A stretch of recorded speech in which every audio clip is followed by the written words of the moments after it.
Ya mas, nanti kalau ada customer anaknya ngeberantakin, masnya harusnya sopan.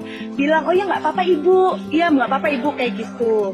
Masnya jangan kayak gitu, negor anak kecil tuh, anak kecil punya mental mas. Kalau misalkan anak kecilnya nggak baik, kalau anak kecilnya nggak baik, masnya nasehatin, adek nggak boleh kayak gitu, begitu.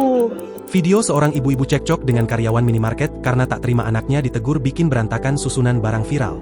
Rekaman video tersebut viral salah satunya usai dibagikan ulang akun Instagram Terang Media. Senin, 3 Juni 2024. Tampak dalam rekaman video itu awalnya ibu-ibu tersebut mendatangi sebuah minimarket. Ia kemudian terdengar langsung mengoceh kepada karyawan minimarket laki-laki karena tak terima sang anak ditegur bikin berantakan susunan barang. Tak hanya mengoceh terkait kejadian sang anak yang ditegur, ibu-ibu itu juga mengatakan akan melaporkan kejadian tersebut kepada atasan sang karyawan yang ia akui ia kenal. Bahkan sang ibu tak memberikan kesempatan untuk sang karyawan berbicara dan menjelaskan kejadian tersebut. Kalau capek kerja nggak usah kerja mas, ungkapnya di penghujung video.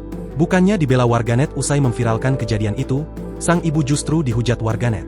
Warganet menilai dalam kejadian ini, justru yang bersalah adalah sang ibu sebab dinilai gagal dalam mendidik anak, hingga akhirnya kejadian tersebut dapat terjadi.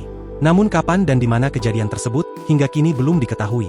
Sosok sang ibu sekaligus perekam pun juga belum diketahui. Kalau anak kecil nggak baik, masnya nasehatin, adek nggak boleh kayak gitu, begitu. Orang ngomong kayak gitu, nanti saya ngomong sama atasan mas, tenang aja saya kenal kok ya. Mbak tolong dibilangin ya mbak yang sopan, yang ramah gitu, namanya customer kan beda-beda. Harusnya pandai melayani. Kalau capek kerja nggak usah kerja mas.